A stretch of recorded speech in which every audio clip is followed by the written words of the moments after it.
오늘 본문도 4개의 구절이지만 우리가 그 속에서 하나님의 은혜를 발견할 수 있습니다. 그래서 3가지 하나님의 은혜를 말씀을 드리고 설교를 마치고자 합니다.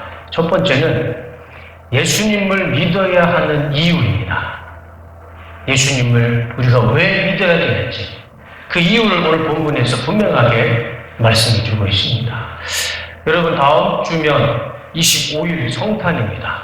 그 앞에 우리 플랜카드도 걸려있죠. 예수님이 오신 날입니다.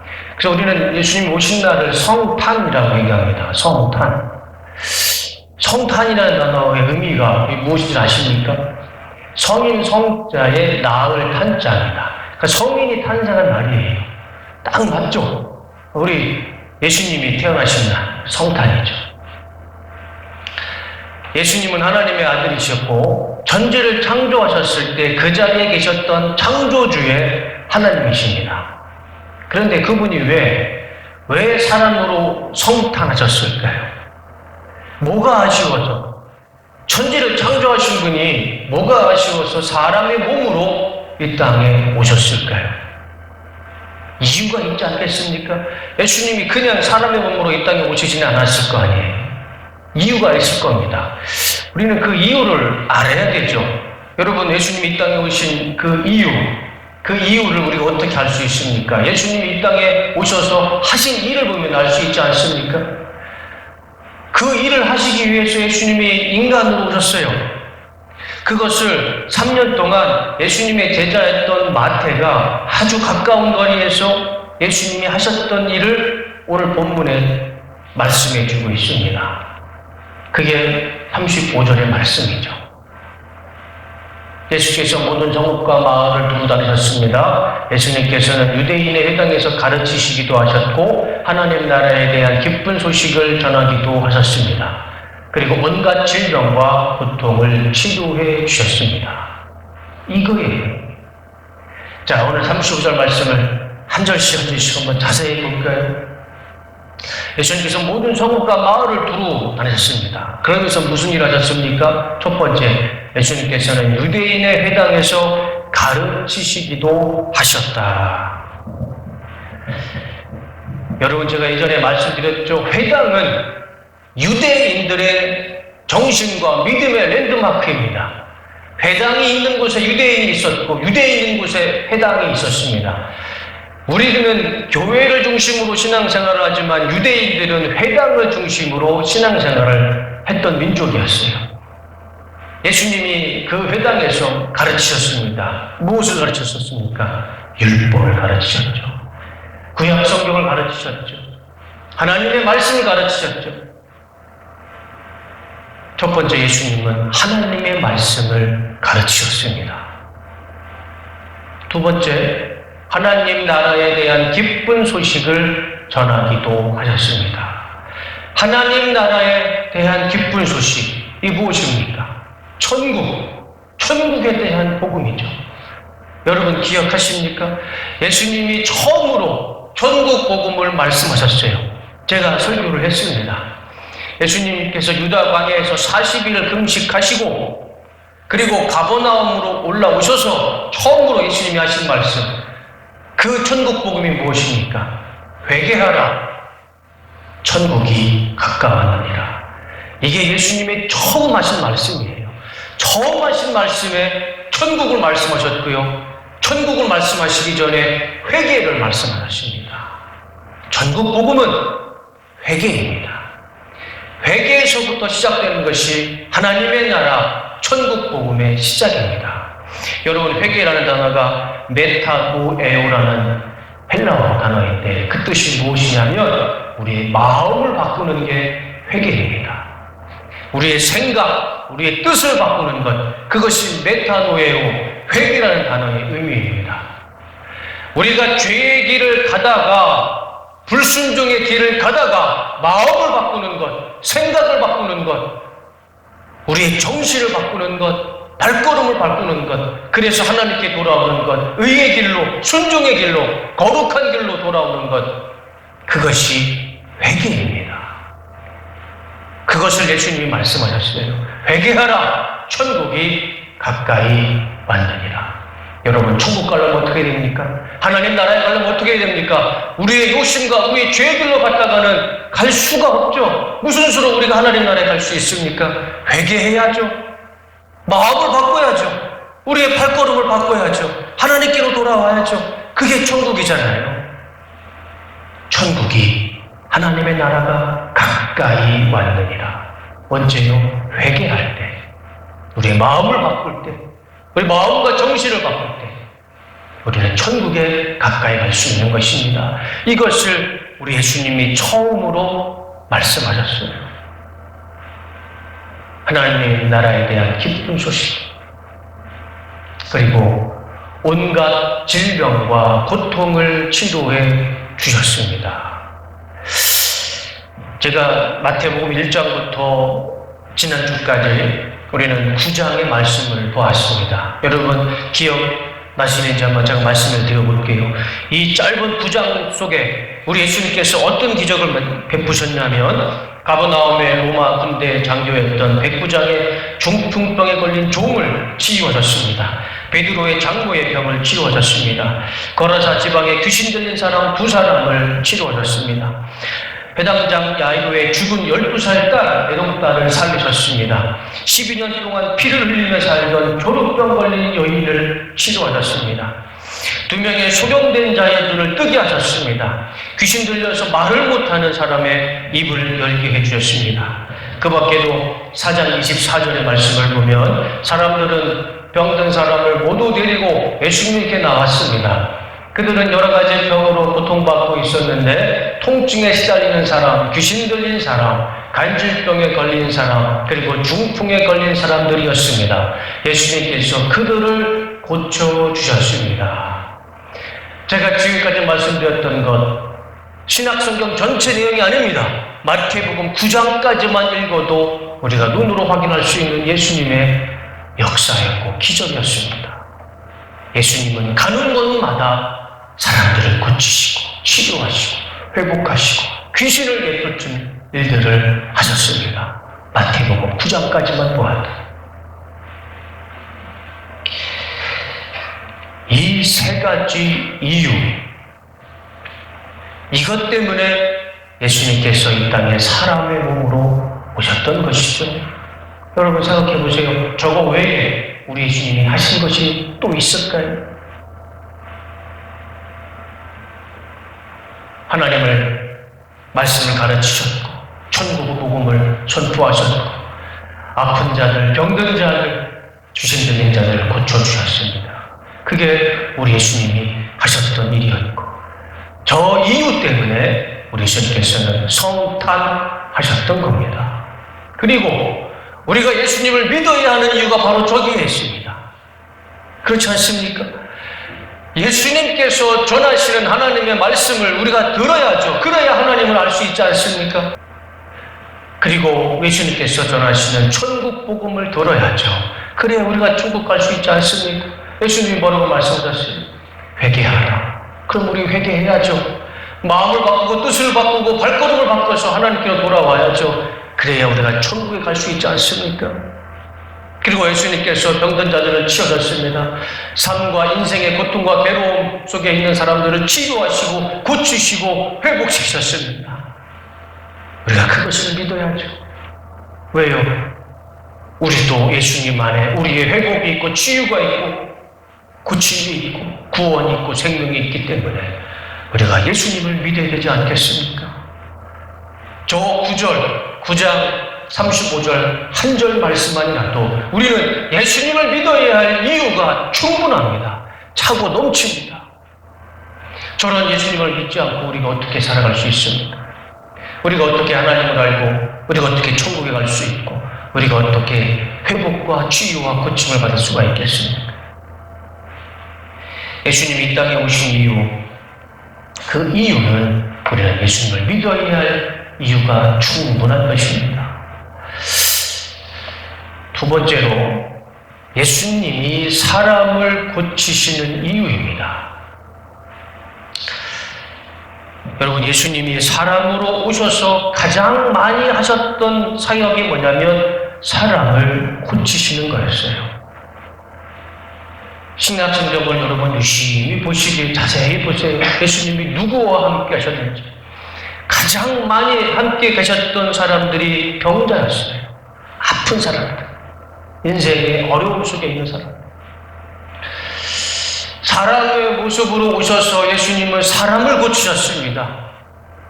심지어 그 사람들을 위해서 예수님 스스로 십자가에 못에 박히셨어요. 짐승보다 더 끔찍한 죽음을 당하셨죠. 여러분, 사람으로 태어나서 나무에 매달려서 못에 박혀서 물과 피를 다 흘리고 죽는 것이, 그게 여러분 사람으로서 죽음을 맞이하는 모습 가운데 그게 얼마나 불행하고 끔찍하고 그게 얼마나 최악의 죽음입니까? 여러분, 짐승들도 그렇게 죽이진 않잖아요. 그렇게 잔인하게 죽이진 않습니다. 그러나 예수님은 짐승들도 죽지 않는 그런 비참한 죽음을 맞이하셨습니다. 마태는 예수님이 죽으시면서까지 사람을 고치신 이유, 그 이유를 이렇게 설명합니다. 무리를 보시고 불쌍히 여기시니 이는 그들이 목자 없는 양과 같이 고생하며 기진함이라. 여기에 있습니다. 예수님이 뭐가 아쉬워서 사람의 몸으로 이 땅에 오셔서 사람을 고치시고 그 사람을 위해서 십자가에 달려 피를 흘렸습니까? 그 이유를 마태는 이렇게 설명하고 있어요. 무리를 보시고 불쌍히 여기시니, 저기에 있지 않습니까? 불쌍히 여기셨습니다. 목자 없는 양처럼, 부모에게 버림받은 그 아들처럼 내 힘으로는 어떻게 할 수 없는, 견딜 수 없는 사람들을 보시면서 예수님은 불쌍히 여기셨던 겁니다. 그 불쌍히 여기셨던 그 마음으로 예수님은 사람들을 고치셨고요, 사람들을 위해서 십자가에서 돌아가신 겁니다. 사람들을 불쌍히 여기시는 예수님의 그 마음이, 그 불쌍히 여기시는 마음이 지금 우리에게도 동일하게 있는 줄로 믿습니다.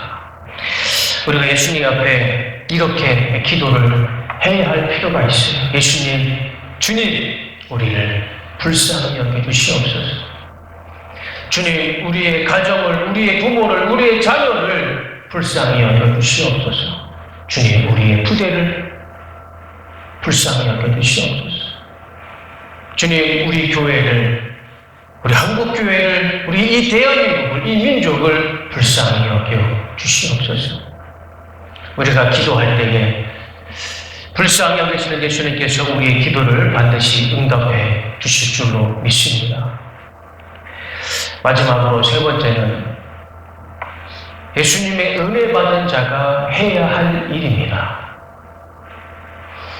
여러분, 우리는 예수님의 은혜를 받은 사람들이 분명합니다. 예수님의 십자가의 은혜가, 십자가의 보혈이 우리 삶 가운데 흐르고 있다는 것을 우리는 믿고 살아가는 사람들이죠. 우리는 하나님의 은혜를 믿으며 살아갑니다. 그러면 우리가 하나님의 은혜를 받은 사람이라면 우리는 그 은혜를 잊지 말고 보답하며 살아야 됩니다. 그게 여러분 우리 성도의 사명이잖아요. 청지기의 삶이 무엇입니까? 성도의 사명, 소명이 무엇입니까? 예수님의 은혜를 보답하며 살아가는 것이 그게 사명이고 소명이고 청지기의 삶 아닙니까? 예수님께서요, 우리에게 무엇을 하라고 그 소명과 사명과 청지기의 삶을 말씀해 주셨습니다. 우리는 이렇게 살면 됩니다. 예수님께서 제자들에게 말씀하셨습니다. 추수할 것은 넘쳐나는데 일꾼이 적구나.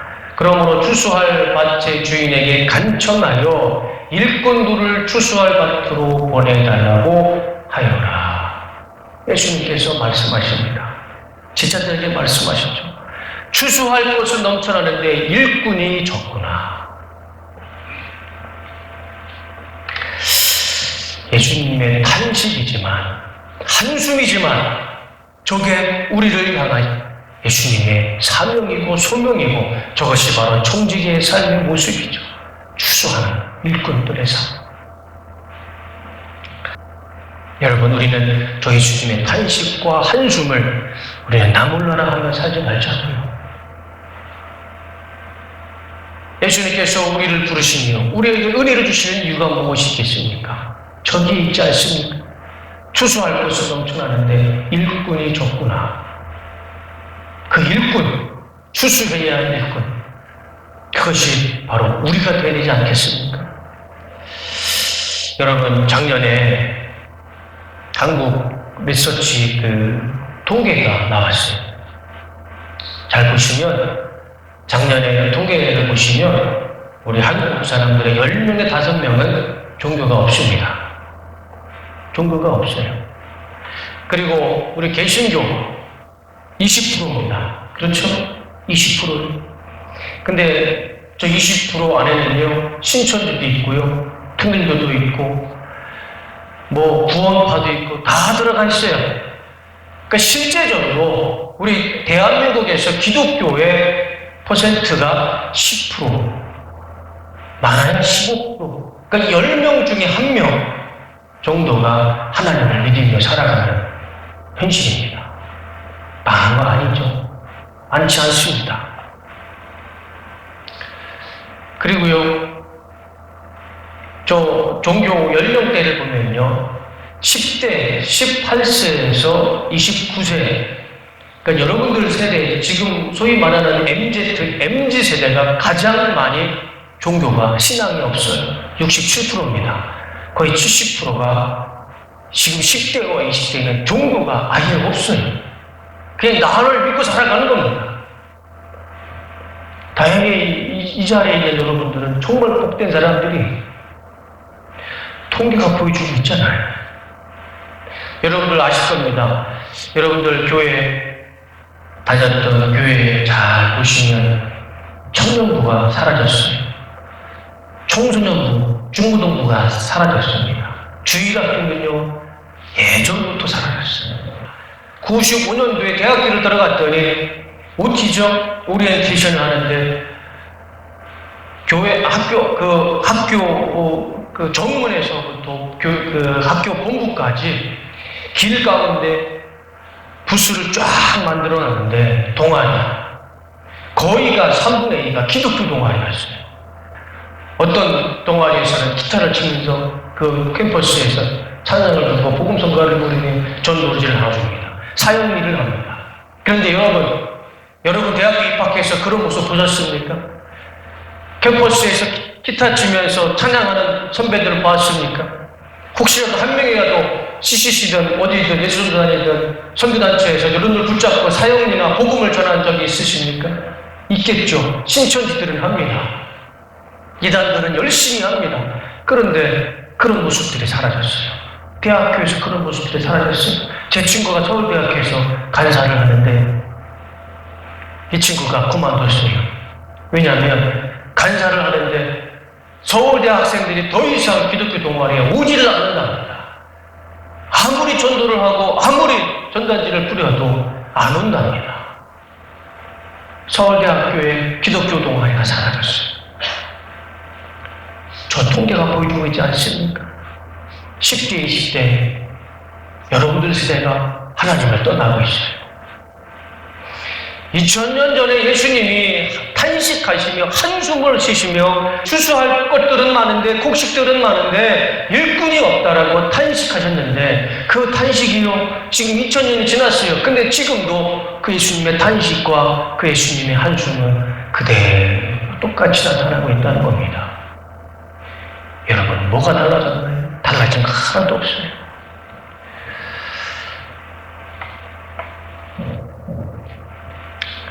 일꾼들이 필요한 이때에 여러분, 우리가 예수님의 은혜를 받는 사람이라면 여러분, 그 예수님의 탄식 앞에, 저 부르심 앞에 여러분 순종하시는 성도로서의 그 말에 합당한 삶이 되시기를 주님의 이름으로 축원하고 축복합니다. 여러분, 내가 앞서서 내가 말하지 못할 것 같으면, 내가 사람들 앞에서 하나님 말씀을 전하거나 복음을 전하거나 예수의 이름으로 병든 자를 치유하고 귀신을 내쫓지 못할 것 같으면 여러분, 이거를 하시기 바랍니다. 예수님이 이렇게 말씀하십니다. 그러므로 추수할 밭의 주인에게 간청하여 일꾼들을 추수밭으로 보내달라고 하여라. 여러분, 내가 나서서 앞서서 외치지 못할 것 같으면 예수님이 말씀하시잖아요. 하나님 앞에 기도라도 해라. 간절히 간청해라. 하나님, 우리에게 일꾼을 보내주시옵소서. 우리 가정에게 하나님의 일꾼을 보내주시옵소서. 우리 교회에 하나님의 일꾼을 보내주시옵소서. 우리 부대에 하나님의 일꾼을 보내주시옵소서. 한국교회에, 이 대한민국에 하나님의 일꾼, 생명을 살리고 하나님의 말씀을 전하는 일꾼을 보내주시옵소서. 여러분, 우리가 기도를 할 수 있잖아요. 내가 나서서 외치지 못한다 할지라도 우리는 하나님 앞에 기도를 할 수 있습니다. 여러분, 기도라도 하시기를 바랍니다. 아무것도 안 하고 예수님의 한숨과 한탄 앞에 나무거라 하지 마시고, 내가 외치지 못할 것 같으면 하나님 앞에 저렇게 간청하시기를 바랍니다. 저렇게 기도하면 우리에게 믿음이 생길 것이고, 그 믿음이 언젠가는 나가서 여러분들도 외치는 그런 역사가 나타날 줄로 믿습니다. 여러분, 구약 성경에 보면 에스더라는 이 왕후가 나오죠. 어느 날 그 페르시아의 왕 아하수에로 신하였던 하만이 자신의 말을 듣지 않는다고 이 모르드게를 죽이려고 합니다. 이 모르드게는 유대인이었고요, 이 에스더의 이제 양아버지였습니다. 근데 이 하만이 모르드게만 죽이려고 하는 게 아니라 이 페르시아에 있는 유대인들을 다 몰살시키려고 합니다. 그럴 때 이 모르드게가 자신의 양딸이었던 에스더에 가서 이렇게 이야기를 합니다. 이런 때에 왕후께서 입을 다물고 계시면 유다 사람들은 다른 곳에서라도 도움을 얻어서 마침내는 구원을 받고 살아날 것이지만 왕후와 왕후의 집안은 멸망할 것입니다. 왕후께서 이처럼 왕후의 자리에 오르신 것이 바로 이런 일 때문인지 누가 압니까? 한마디로 이거예요. 하나님이 당신을 왕후의 페르시아의 왕으로 앉힌 이유가 지금 이때를 위한 것인지 어떻게 누가 알겠습니까? 당신은 당신의 일을 거기서 하십시오. 그거예요. 그럴 때 에스더가 뭐라고 얘기합니까? 어서 수산에 있는 유다 사람들 한 곳에 모으시고 나를 위하여 금식하게 하십시오. 사흘 동안에 밤낮 먹지도 마시지도 말게 하십시오. 나와 내 시녀들도 그렇게 금식하겠습니다. 그렇게 하고 난 다음에는 법을 어기고서라도 내가 임금님께 나아가겠습니다. 그러다 죽으면 죽으렵니다. 왕이 부르지 않고 먼저 왕 앞에 나아가는 것은 법을 어기는 것이고 그 사람은 죽음을 당해야 됩니다. 에스더가 저렇게 고백하죠. 내가 하나님의 나를 이 자리에 앉힌 이유를 내가 알겠고 내가 왕 앞에 죽으면 죽을지언정 내가 왕 앞에 나아가겠습니다. 결국 어떻게 됐습니까? 왕의 명령을 어겨서 법을 어겨서 에스더가 죽었습니까? 그래서 모르드게가 죽고 페르시아에 있는 유대가 다 죽었습니까? 상황은 역전됐죠. 모르드게를 죽이려고 했던 하만이 만들어 놓은 그 나무에 하만이 걸려서 죽습니다. 그리고 페르시아의 유대인 단 한 사람도 죽지 않았습니다. 하나님의 역사였어요. 여러분, 지금 내가 여기에 있는 것 그거 우연 아닙니다. 여러분이 지금 이 자리에 앉아 있는 것 그거 우연이라고 생각하시면 안 됩니다. 하나님은 그냥 어쩌다가 우연히 재수 좋게 운 좋게 하나님의 역사하시는 분이 아니시죠. 하나님은 계획하심과 인도하심 속에 우리를 이곳에 인도하셨고 이곳에 하나님이 우리를 보내주신 것입니다. 내가 지금 여기 홍천에 이 남면 시종에 있는 것 하나님의 인도하심입니다. 기억하시기 바랍니다. 그러면 내가 이곳에서 내가 56대대에서 127대대에서 128대대에서 기갑수색대대에서 또 군수지원대대에서 여단 본부에서 성도로서 여러분의 해야 할 일을 하시기를 주님의 이름으로 축원합니다. 서울 강남 한복판에 있어도 여기 시내버스가 어쩌다 들어오는 이 시골 중에 시골인 이 시동 땅에 있어도 여러분 변하지 않는 것은요, 우리는 하나님의 자녀입니다. 예수님의 은혜를 받은 예수님의 자녀입니다. 그러면 예수님의 은혜를 입은 성도는 예수님의 탄식과 한숨 앞에 우리가 해야 할 일을 해야 합니다. 그것이 에스더처럼 죽으면 죽으리라는 그런 마음과 그런 자세로 여러분의 있는 자리에서 하나님의 역사하시고 하나님의 계획하시고 인도하신 그 자리에서 성도로서의 여러분의 사명을 감당하시기를 주님의 이름으로 축원합니다. 그냥 1년 6개월 군생활하고 가면 그만이지 그렇게 생각하시면 안 돼요. 큰 성도로서의 가져야 할 자세가 아닙니다. 하나님의 여러분들이 이곳에 인도하신 이유는 분명히 있을 것입니다. 설교를 마치겠습니다. 여러분, 우리가 예수님을 믿어야 하는 이유 분명합니다. 왜냐하면 예수님 안에 우리의 회복이 있기 때문에, 우리의 구원이 있기 때문에 우리는 예수님을 믿어야 됩니다. 그리고 예수님의 은혜를 입은 우리는 잊지 말아야 됩니다. 예수님의 한탄, 추수할 것은 많은데 일꾼이 적구나. 그 한탄과 한숨, 그 예수님의 말씀을 적어도 우리만큼은 남몰라 하지 말고 그 한탄과 한숨 앞에 주님, 제가 여기 있습니다. 제가 여기 있습니다. 순종하시는 여러분의 삶이 되시기를 축원합니다. 아까 우리 도표를 보여드렸잖아요. 10명 중에 1명꼴입니다. 대한민국에. 9명은 어떻게 되는 거예요? 우리 대한민국에 열의 9명은 어떻게 되는 겁니까?